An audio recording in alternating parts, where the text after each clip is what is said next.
시편 40편 1절 2절 말씀 읽겠습니다. 내가 여호와를 기다리고 기다렸더니 귀를 기울이사 나의 부르짖음을 들으셨도다. 나를 기가 막힐 웅덩이와 수렁에서 끌어올리시고 내 발을 반석 위에 두사 내 걸음을 견고케 하셨도다. 아멘. 오늘은 이 본문 말씀을 통하여 기가 막힐 웅덩이와 수렁, 이런 제목으로 하나님의 말씀을 살펴보도록 하겠습니다. 기가 막힐 웅덩이와 수렁.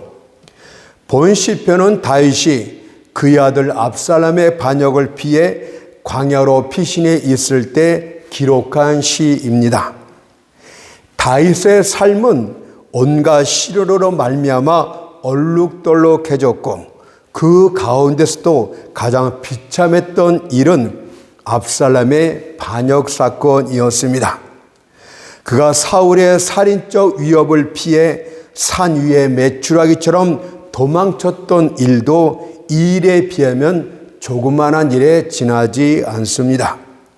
그가 살아남기 위하여 블레셋 왕 아기스 앞에서 손으로 대문을 긁고 침을 흘리며 미친 채 한 것도 이 일에 비하면 작은 일에 불과합니다.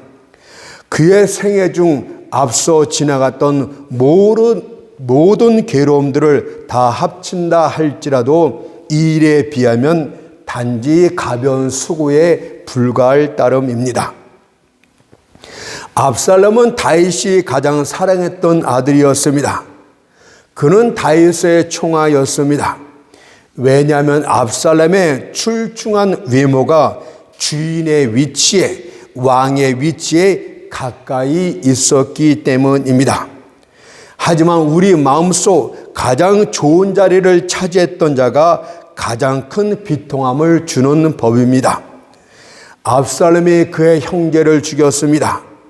뿐만 아니라 그는 마치 선동자처럼 호의와 거짓된 관용으로 백성들의 마음을 다윗에서부터 자신에게로 돌렸습니다. 그런 후 다윗을 향해 패륜적인 반역을 일으킵니다. 압살롬은 그의 아비의 왕관을 빼앗는 것으로도 부족하여 그의 아비의 생명까지도 취하고자 했습니다. 다윗은 황급히 맨발로 성전을 빠져나와야 했고 몇몇 수행원들과 함께 기드론 시내를 건너 성전 멀리까지 도망쳐야만 했습니다. 그것을 사무엘하 15장 30절이 이렇게 증거를 합니다. 다윗이 감난산 길로 올라갈 때 머리를 가리우고 맨발로 울며 행하고 저와 함께 가는 백성들도 각각 그 머리를 가리우고 울며 올라가니라. 이제 그는 숲속에서 거해야 했고 장정들 사이에서 잠자야 했으며 때로는 황량한 광야에서 야영해야만 했습니다. 그러니 그 군주의 마음이 얼마나 비통했겠습니까? 그는 자신의 슬픔과 비통함을 땅끝까지 쫓겨난 것이라고 표현하기도 했습니다. 시편 61편 2절을 보십시오. 내 마음이 눌릴 때에 땅끝에서부터 주께 부르짖지 오리니. 자신의 그 비참한 처지가 땅끝까지 쫓겨난 자와 같다는 표현이 아니겠습니까? 땅끝이란 태양의 싸늘한 빛조차도 내리지 않는 곳입니다. 땅끝이란 친구도 없고 조력자도 없는 사람들의 도움이 모두 끊겨진 상태를 뜻합니다. 그때 그는 흐르는 물처럼 급하게 지나가는 수많은 얼굴들을 생각해냈을지도 모릅니다. 그러나 곧 그는 이렇게 탄식해야만 했습니다. 그러나 그들 가운데 단 한 사람도 나를 도울 자가 없도다. 사람들의 도움으로 멀리 떨어진 땅끝에 거하게 될 때 우리들의 믿음은 작아지게 되고 두려움은 커지며 희망은 흐려지고 회의가 두렵도록 짙어지게 마련입니다. 그래서 그는 내 마음이 눌렸다고 표현하지 않습니까? 이것은 마음이 이리저리 나뒹굴며 요동친다는 뜻입니다. 질서를 잃어버린 채 혼돈 상태에 빠졌다는 뜻입니다. 바다 위에 떠있는 배 한 척을 상상해 보십시오. 그 배가 폭풍 가운데서 요동치고 있습니다. 마치 그 돛대로 별들을 쓸어 버리듯이 하늘을 향해 치솟아 올라갔다가 다시금 바다 밑바닥까지 빨려 내려갑니다. 파도가 온 힘을 집중시켜 다시 한번 그 배를 덮칩니다. 그러자 돛대는 부러지고 선체는 쪼개질 듯이 소용돌이 속으로 빠져들고 말았습니다. 이때 배에 탄 사람들은 모든 것을 포기한 채 절망하게 됩니다. 바로 다윗이 그런 상태에 빠졌다고 고백하는 것입니다. 다윗은 또한 그것을 본 시편에선 기가 막힐 웅덩이와 수렁에서 빠진 상태라고 표현하기도 했습니다. 여러분, 비록 땅 끝에 처했다 했을지라도 절망한 필요는 없는 줄로 믿습니다. 왜냐하면 땅 끝은 하늘의 시작이 되기 때문입니다. 우리의 능력이 끝나는 때가 바로 하나님의 전능하심의 시작이기 때문입니다. 그래서 다윗은 본 시편에선 기가 막힐 웅덩이와 수렁에 빠진 상태로 표현을 했는데, 이 기가 막힐 웅덩이란 어디를 말하는 것입니까? 본래 기가 막힐 웅덩이란 흉악한 죄수를 가둬놓기 위하여 위에서 아래로 수직으로 깊게 파내려간 지하 감옥을 말합니다. 거기에는 출입구가 없습니다. 웅덩이 위를 돌로 막게 되면 완전히 덮여지는 그런 곳입니다. 그렇게 하게 되면 햇빛도 들지 않고 공기의 소통도 되지 않아 크게 고통을 당하게 됩니다. 위의 문이 차단되면 그런 다른 사람과 의사소통이 완전 차단게 됩니다. 그러면 그곳에 갇힌 자는 가공할 정막의 침묵 속에서 몸부림치게 될 것입니다. 그가 말을 할 수는 있을지 모르겠지만 어느 누구도 그에게 응답하는 자는 없습니다. 그 속에서 그가 크게 부르짖겠지만 그 웅덩이 안에는 자기 자신의 소리만이 메아리칠 뿐입니다. 한마디로 말해 그는 땅속 웅덩이에 산채로 매장되었다, 이 뜻 아니겠습니까? 어떻게 인간이 인간에게 이런 잔인한 짓을 할 수 있단 말입니까? 갇힌 영혼은 무서운 공포심에 떨게 될 것이고 마음은 갖가지 나쁜 상념으로 상처투성이가 되고 말 것입니다. 이처럼 완전한 절망 상태에 빠진 것, 완전한 고독 상태에 빠진 것, 완전한 버려짐 속에 던져진 것 자체를 기가 막힐 웅덩이와 수렁에 빠졌다, 이렇게 표현을 하는 것입니다. 사람이 이런 절망 속에 갇히게 되면 할 수 있는 일은 아무것도 없습니다. 그렇지만 다윗은 이런 절망적인 상황 가운데서 한 가지를 하였는데 하나님만 바라보며 그분께 부르짖어 기도했다고 합니다. 그것을 시편 40편 1절이 이렇게 증거합니다. 내가 여호와를 기다렸더니 귀를 기울이사 나의 부르짖음을 들으셨도다. 기가 막힐 웅덩이 밑바닥에서 그 높은 하늘 끝을 향해 기도의 화두를 쏠 수 있는 자는 진정한 위대한 신앙인이라고 할 수 있겠습니다. 그런 자의 기도는 반드시 승리를 이끌어낼 것입니다. 그러니 어떤 곤란 중에 있을지라도 기도를 멈춰서는 안 됩니다. 여러분의 신음소리가 하나님의 보좌 앞에 상달되도록 해야 됩니다. 그리고 이런 상황에 처했을 때 가장 좋은 기도의 행태는 바로 울부짖는 기도라고 할 수 있겠습니다. 주여 제게 자비를 베풀어 주옵소서. 주여 저를 구원해 주옵소서. 그렇지 아니하면 제가 멸망에 빠지겠나이다. 부르짖는다는 것은 슬픈 일입니다. 왜냐하면 그것은 고통을 표현하는 말이기 때문입니다. 그것은 마치 이렇게 기도하는 것과 똑같습니다. 주여, 이제 더 이상 참을 수가 없습니다. 오셔서 나의 간구를 들어주옵소서. 지금 나를 도와주소서라고 울부짖는 것입니다. 하나님께서는 이런 부르짖음을 들으셨다고 합니다. 교만한 자의 음성은 들리지 않고 사라질 것이지만 울부짖는 음성은 하나님의 가슴에까지 닿게 될 것이고 마침내 전능자의 손이 여러분들을 붙들게 될 것입니다. 다윗은 기가 막힐 웅덩이 속에 갇혔을 때 여호와께 부르짖었고 여호와는 그의 부르짖음을 듣고 그를 그곳에서 끌어올리사 그의 발을 반석 위에 견고히 세우셨음을 시편 40편 2절이 말합니다. 나를 기가 막힐 웅덩이와 수렁에서 끌어올리시고 내 발을 반석 위에 두사 내 걸음을 견고케 하셨도다.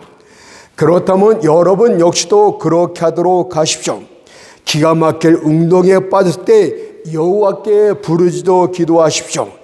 왜냐하면 그분은 전쟁의 날엔 우리의 확실한 방패가 되어줄 것이고 재난 때에는 피난처가 되어줄 것이며 기근 때에는 곡창이 되어줄 것이고 어두운 밤에는 빛이 되어주실 것이기 때문입니다. 본 시편은 다윗이 쓴 것입니다. 하지만 성령께서는 다윗의 경험을 통해 그 배후에 계신 우리 주 예수 그리스도를 증거하고 계셨습니다. 다윗이 자신의 처절한 상황을 고백하는 것을 통하여 장차 있을 천년 후에 있을 메시아의 고난당하심을 예언케 하셨습니다. 그것을 본 시편 6절 8절이 이렇게 증거를 하는 것입니다. 시편 40편 6절 8절을 보십시오. 제사와 예물을 기뻐 아니하시며 번제와 속죄제를 요구치 아니하신다 하신지라. 그때 내가 말하기를 내가 왔나이다. 나를 가리켜 기록한 것이 두루마리 책에 있나이다. 나의 하나님이여 내가 주의 뜻 행하기를 즐기오니 주의 법이 나의 심중에 있나이다. 하나님의 성경책, 하나님의 책 두루마리 책에 기록된 분이 누굽니까? 바로 예수 메시아를 말씀하고 있지 않습니까? 그분이 때가 되매 내가 왔나이다 이렇게 고백한다는 뜻 아니겠습니까? 다윗이 활동했던 구약시대 때는 여호와께 속죄제물로서 양이나 염소 같은 짐승들을 드렸습니다. 그러나 옛 언약 아래서 이루어졌던 속죄 제사들을 의지했던 사람들은 그 누구도 온전케 되지 못했습니다. 사실 그것은 하나님의 친히 정하신 제사였습니다. 모세가 하나님의 성전에서 본 그대로의 양식을 따라 이루어졌습니다. 아론의 제사장적 속죄의식은 아주 인상적이었습니다. 거룩한 예복과 맑고 흰 세마포 옷을 입은 제사장, 순금제단, 등대, 상, 불, 연기, 향, 그 모든 것들은 사람의 마음에 큰 인상을 줄 만큼 특기했습니다. 그러나 비록 그것이 값비싼 제사였고 하나님의 명령대로 배설되어졌다 할지라도 대단히 인상적이었다 할지라도 그것들은 죄를 없이 할 수 없습니다. 그래서 시편 40편 6절이 제사와 예물을 기뻐 아니하시며 번제와 속죄제를 요구치 아니하신다고 했습니다. 다시 말해서 상징적인 것들을 하나님께서는 싫어하신다 이 뜻 아니겠습니까? 그런 속죄 제사는 다음같이 말할 수 있는 지점까지는 결코 도달할 수가 없습니다. 다 이루었다. 충분한 속죄제수가 이루어졌도다. 그러므로 더 이상 다른 제물을 가져올 필요가 없도다. 이 지점까지는 결코 이르지를 못합니다. 그래서 다윗은 이런 모형적인 속죄 제사를 깨닫고 다음과 같이 부르짖었던 것입니다. 시편 51편 16절에 보니까 주는 제사를 즐겨 아니하시나니 그렇지 않으면 내가 드렸을 것이라. 주는 번제를 기뻐 아니하시나이다. 그러나 그것은 보이는 제단 위에서 불태워주는 제물을 통하여 그 너머에 있는 하나님의 준비하신 영원한 속죄 제물을 볼 수 있는 배경이 되었습니다. 그것이 바로 복음적인 제도 아래에서 이루어진 예수 그리스도의 속죄 사건이었습니다. 그래서 본 시편 6절에서 하나님은 예표적인 속죄제와 번제는 기뻐하지 않는다고 하였고 7절에서 이어서 말합니다. 그때 내가 말하기를 내가 왔나이다. 그런 무용적인 제사를 하나님이 기뻐하지 않을 그때에 내가 왔나이다. 진정한 영원한 속죄됨을 대신 예수께서 메시아께서 이 땅에 오실 것을 예언한 것입니다. 나를 가리켜 기록한 것이 두루마리 책에 있나이다. 여기서 내가 왔나이다라는 말은 속죄 제물의 실제신 예수 그리스도께서 마침내 이 땅에 임하셨다는 뜻입니다. 뿐만 아니라 나를 가리켜 기록한 것이 두루마리 책에 있나이다라는 말씀은 구약의 모든 성경과 선자들이 바로 메시아를 예언했다는 뜻입니다. 그것을 히브리서 1장 1절 2절이 말합니다. 옛적의 선지자들로 여러 부분과 여러 모양으로 우리 조상들에게 말씀하신 하나님이 이 모든 날 마지막에 아들로 우리에게 말씀하셨으니 실제로 예수 그리스도에 대해서 여러 모양과 여러 부분으로 우리에게 증거해 주신 예언의 말씀들이 구약에 가득합니다. 한번 두루마리 책을 살펴보도록 합시다. 인류의 첫 대표자 아담이 범죄했을 때 에덴 동산에서 첫 원시 복음이 울려 퍼졌습니다. 창세기 3장 15절을 보니까 여자의 후손은 내 머리를 상하게 할 것이요. 이것은 온 인류를 죄악으로 빠뜨린 옛뱀의 머리를 깨뜨릴 메시아가 여자의 후손으로 오실 것이라는 첫 번째 원시적인 복음이요 하나님의 언약입니다. 원시 복음답게 그분께서 누구인지는 정확하게 말씀하진 않았지만 분명한 사실은 그분은 여자의 후손으로 오실 것이라고 명확하게 말씀하셨습니다. 진실로 메시아는 남자와 여자 사이에서 태어나는 자연적인 출생을 통해서가 아니라 남자 없이 여자의 후손으로만 오실 것을 너희가 기다리라고 말씀하시는 것이었습니다. 그 후에 두루마리 속에 메시아에 대한 계시는 점점 뚜렷해져 갔습니다. 이사야 선자는 그가 결혼한 여인이 아닌 처녀의 몸을 빌어서 오실 것이라고 예언을 구체화시킵니다. 이사야 7장 14절에 보니까 보라 처녀가 잉타여 아들을 낳을 것이요 그 이름을 임마누엘이라 하시라. 임마누엘이란 하나님이 우리와 함께 하신다. 그 영원하신 하나님이 인간으로 오셔갖고 인간들 사이에 함께 하신다는 것을 약속하신 것입니다. 또한 미가 선자는 그분의 근본이 상고 태초가 되심으로써 그분은 근본 하나님이심을 증거하기도 했습니다. 뿐만 아니라 하나님 되신 그분이 사람이 되어 이 땅에 오실 때 그가 태어날 것이 바로 베들레헴이라고 예언하기도 했습니다. 베들레헴이란 떡집이란 뜻 아닙니까? 생명의 떡 대신 그분이 베들레헴에서 동정녀 여자의 몸을 통해서 이 땅에 오실 것이란 예언입니다. 미가서 5장 2절을 보십시오. 베들레헴 에브라다야 너는 유다 족속 중에 작을지라도 내게서 내게로 나올 것이라. 그의 근본은 상고의 태초에니라.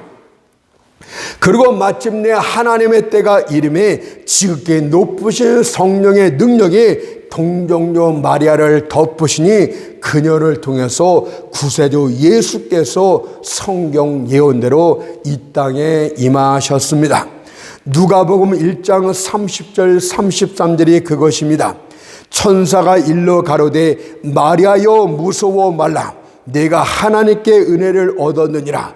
보라, 네가 수태하여 아들을 낳으리니 그 이름을 예수로 하라. 저가 큰 자가 되고 지극히 높으신 이의 아들이라 일컬을 것이요 주 하나님께서 그 조상 다윗의 위를 저에게 주시리니 영원히 야곱의 집에 왕노릇하실 것이요 그 나라가 무궁하리라.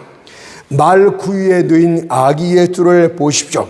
비록 그가 강보에 쌓여 있었지만 사실은 너무도 위대하셔서 온 우주의 공간으로도 쌓을 수 없는 무한하신 하나님의 아들이셨습니다.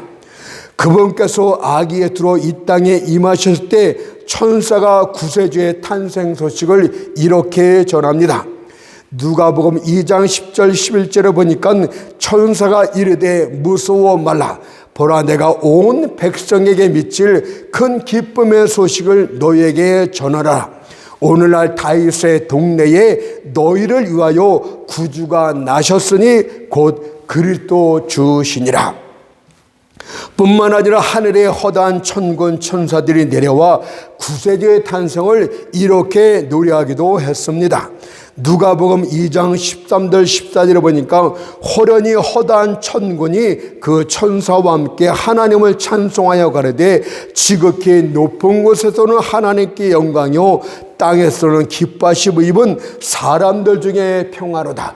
그분은 샬레망 평화의 왕이 아니겠습니까? 하나님의 죄로 말미암아 하나님의 진노 가운데 놓였던 인생들에게 예수로 말미암아 평화가 이루어지게 됩니다. 뿐만 아니라 그분께서 속죄 제물이 되어 피 흘려 죽으실 것도 여러 가지 모양으로 성경에 예언되어졌습니다. 첫사람 아담이 범죄했을 때 그는 자기의 벌거벗음을 알고 무화과 나무잎으로 치마를 만들어 입었습니다. 그러나 그것은 곧 말라버리고 말았습니다. 이에 하나님께서는 그와 그 안에 하와에게 가죽옷을 만들어 입히십니다. 가죽옷이 만들어지기 위해선 반드시 양이 피 흘려 죽어야 하는데 이것이 바로 우리 죄를 가리기 위하여 우리 죄 대신에 죽으실 하나님의 어린 양 예수의 예표가 되겠습니다. 창세기 3장 21절에 보니까 여호와 하나님이 아담과 그 아내를 위하여 가죽옷을 입히시니라. 죄인된 우리에게 의의 옷을 입히시는 예수 그리스도의 모습을 상징합니다. 또한 이스라엘 백성들이 애굽에서 나올 때도 상징이 나타납니다. 죽음의 천사가 애굽 전체를 다니며 첫 태생을 다 죽입니다. 그러나 6월절 어린 양의 피를 집에 좌우 문설주와 임방에 바른 곳은 그냥 넘어갔다고 합니다. 출애굽기 12장 23절을 보세요. 여호와께서 애굽 사람을 치러 두루 다니실 때에 문 임방과 좌우 설주의 피를 보시면 그 문을 넘으시고 멸하는 자로 너희 집에 들어가서 너희를 치지 못하게 하실 것임이라. 애굽에서 나온다는 말은 죄악된 세상에서 구원함을 얻는다는 뜻입니다. 6월절 어린 양의 피란 하나님의 어린 양 대신 예수 그리스도의 보혈을 뜻합니다. 왜냐하면 세례 요한이 예수께서 나오심을 볼 때 그를 하나님의 어린 양이라고 불렀기 때문입니다. 요한복음 1장 29절을 보세요. 요한이 예수께서 자기에게로 나오심을 보고 가로되 보라 세상 죄를 지고 가는 하나님의 어린 양이로다. 따라서 믿음으로 예수의 피를 마음의 문설주와 임방에 바르는 자는 하나님의 심판을 면하게 되는 것입니다. 뿐만 아니라 출애굽한 이스라엘 백성들이 범죄하였을 때 여호와께서 불뱀을 보나 그들을 물게 했습니다. 그러나 하나님께서는 심판 중에도 구원을 베푸셨는데 그것은 모세로 놋뱀을 만들어 장대 높이 달게 하셨습니다. 그리고 그것을 보는 자마다 살게 하셨습니다. 민수기 21장 8절 9절을 보십시오. 여호와께서 모세에게 이르시되 불뱀을 만들어 장대 위에 달라 물린 자마다 그것을 보면 살리라. 모세가 놋뱀을 만들어 장대 위에 다니 뱀에게 물린 자마다 놋뱀을 쳐다본 즉 살리라. 이런 사람의 모양을 오신 예수께서 십자가에 높이 달려 죽으실 것을 예표한 것 아니겠습니까? 여기서 쳐다본다는 말은 믿음을 뜻하는 것입니다. 누구든지 예수를 믿기만 하면 구원함을 얻을 것이란 복음의 상징이 되겠습니다. 이후에도 이스라엘 백성들이 가나안 땅에 정착하게 되었을 때 하나님은 여러 가지 제사법을 가르쳐 주었는데 이 모든 것들이 예수 그리스도의 대속의 죽으심을 예표한 것입니다. 속죄 짐승들이 제단 밑에서 피 흘려 죽으셨다는 것은 대속의 원리를 설명하는 것이었습니다. 황소와 염소의 피로는 죄를 없게 하지 못하였습니다. 그것은 오직 한 분 예수 그리스도의 대속 사건의 그림자요 모형일 뿐이었습니다. 히브리서 9장 12절에 그것을 이렇게 말합니다. 염소와 송아지의 피로 아니하고 오직 자기 피로 영원한 속죄를 이루사 단번에 성소에 들어가셨느니라. 따라서 본 시편의 기가 막힐 웅동이와 수렁은 바로 고난당하시는 예수 그리스도의 모습을 예언한 것입니다. 그분께서는 마치 도살꾼에게 끌려가는 양처럼 자신을 자발적으로 대속의 죽으심에 맡기십니다. 그분께서 난폭한 자들의 손에 이끌려 골고다 언덕으로 나아가십니다. 그분 목에는 밧줄이 매었고 양손은 결박된 채 로마 병동들의 채찍이 그분의 몸을 사정없이 갈겨댑니다. 그분께서 너무도 많은 매를 맞고 너무도 많은 피를 흘려 어깨에 맨 십자가의 무게를 견디지 못하고 이리 쓰러지고 저리 쓰러지게 되었습니다. 골고다 언덕에 이르렀을 때 로마 병정들이 그분을 십자가에 눕힌 후 대못으로 그분의 두 손과 두 발을 십자가에 못 박았습니다. 그리고는 십자가를 세우자 그분의 몸이 세 개의 못에 의지한 채 공중 높이 매달리게 됩니다. 가시면류관을 쓴 머리에서 흘러내리는 붉은 피와 못 박힌 두 손과 두 발에서 솟구쳐 나오는 피가 십자가 밑을 붉은 샘으로 만들고 말았습니다. 그분께서 피를 너무 많이 흘려 죽음의 갈증을 느끼는 중에 요한복음 19장 28절의 말씀처럼 내가 목마르다고 마지막 신음을 합니다. 또한 그분은 이렇게 마지막 순간에도 부르짖었습니다. 마태복음 27장 46절 말씀을 보니까 엘리엘리 사막다니, 즉 나의 하나님 어찌하여 나를 버리셨나이까 라고 절규를 합니다. 그리고 마침내는 큰 소리로 또다시 아버지께 기도하고 운명을 하십니다. 누가복음 23장 46절에 보니까 내 아버지여 내 영혼을 아버지 손에 부탁하래다.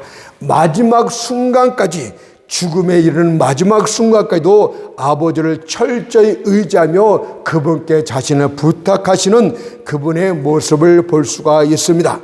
이것이 바로 우리 주 예수 그리스도의 십자가의 고난, 바로 기가 막힐 웅덩이와 수렁의 표현이 되겠습니다. 그분께서는 죽기까지 하나님의 뜻에 순종했습니다.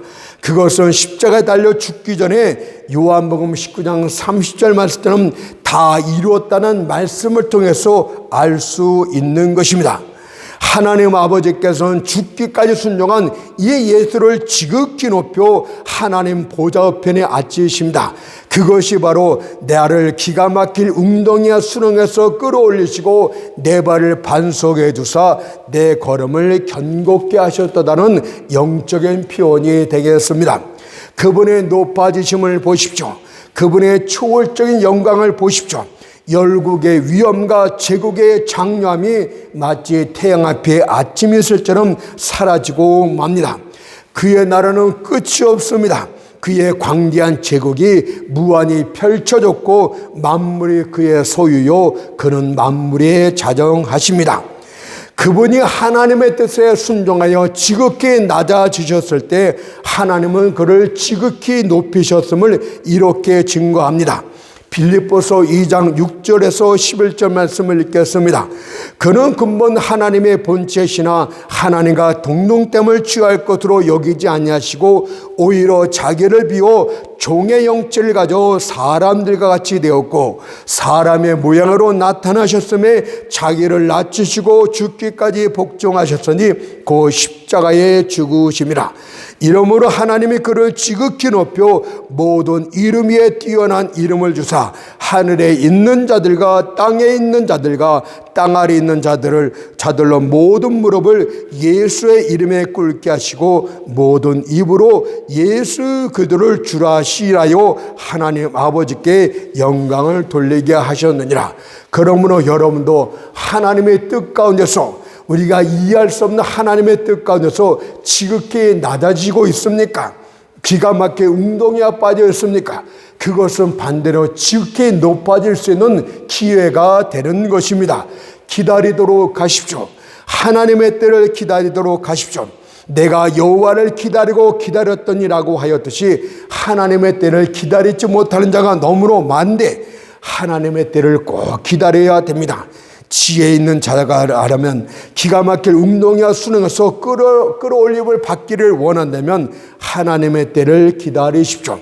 전도서 3장 1절 말씀처럼 천하의 범사가 기한이 있고 모든 목적이 이룰 때가 있나니, 뿐만 아니라 믿음이 있는 사람이라면 기다리는 동안에 부르짖어 기도해야 됩니다. 저는 기도는 하지 않으면서 이를 악물면서 견디는 자를 볼 적마다 섬뜩하기까지 합니다. 그것은 너무나 무서운 모습이 아니겠습니까? 여러분들, 그것은 마치 때가 되면 복수를 하겠다는 그런 마음을 가진 자처럼 보여지기도 합니다. 여러분들, 하나님의 때를 기다리면서 쉬지 말고 기다리도록 하십시오. 그렇게 할 때 주님께서 반드시 여러분들을 기가 막힐 운동에서 끌어올리사 견고한 반석에 서게 하여 주실 줄로 믿습니다.